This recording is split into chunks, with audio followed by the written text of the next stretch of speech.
Oi, esse é um podcast que eu, Júlia Ribeiro e a Micaele vamos falar um pouco sobre os aspectos do modernismo brasileiro, apresentar algumas canções, alguns poemas e algumas características.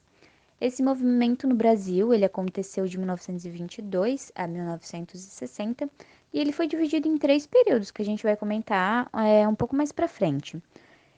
Ele teve consistência, então, a partir da Semana da Arte Moderna, que foi uma manifestação artístico-cultural que aconteceu no Teatro Municipal de São Paulo, entre os dias 13 a 18 de fevereiro, em que os artistas eles se reuniram e reuniram diversas produções, como músicas, danças, poemas, obras, e, enfim, uma variedade de apresentações.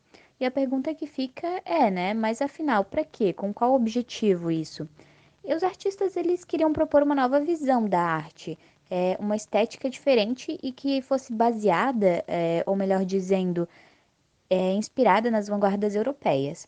E é claro que isso chocou boa parte da população, mas também conseguiu mostrar e manifestar uma arte mais brasileira, né, com características mais brasileiras. E eu não poderia deixar de falar do Mário de Andrade, que é uma figura importantíssima para essa Semana da Arte Moderna, já que ele estava do lado de outros artistas na organização dessa semana. Pois é, Júlia. E só voltando a falar sobre os três períodos em que o modernismo foi dividido, eu vou começar falando da primeira fase, que foi de 1922 até 1930, que também foi chamada de fase heróica. Houve a redescoberta e valorização do cotidiano brasileiro.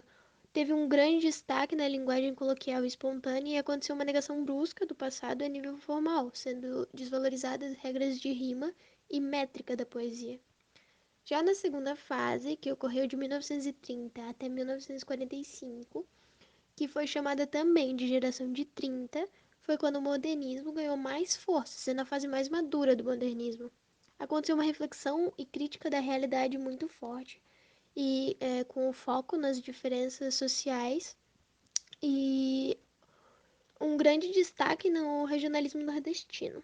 Já na terceira e última fase, de 1945 a 1960, conhecida também como a geração dos 45, ou, como muitos gostam de falar, o pós-modernismo, é mais caracterizada pela liberdade. Eles deixaram para trás muitas das ideias defendidas pelo primeiro período do modernismo, mas nesse último período eles abordam muito a psicologia humana.